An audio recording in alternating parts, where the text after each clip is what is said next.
Hey everyone, welcome to techmylife. In today's video, I'm gonna show you how to uninstall Tango application. So let's get started.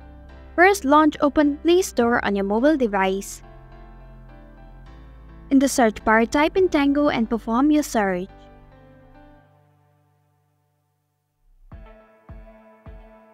Tap on Tango application. To uninstall Tango application, tap on the uninstall button which is right next to open button. If you are sure, tap on uninstall once again.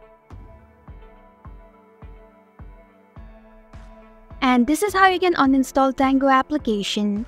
Thanks for watching techmylife. If you like this video, hit the like button and drop a comment with any questions or feedback. If you are new, subscribe and click the bell icon to stay updated on the future videos.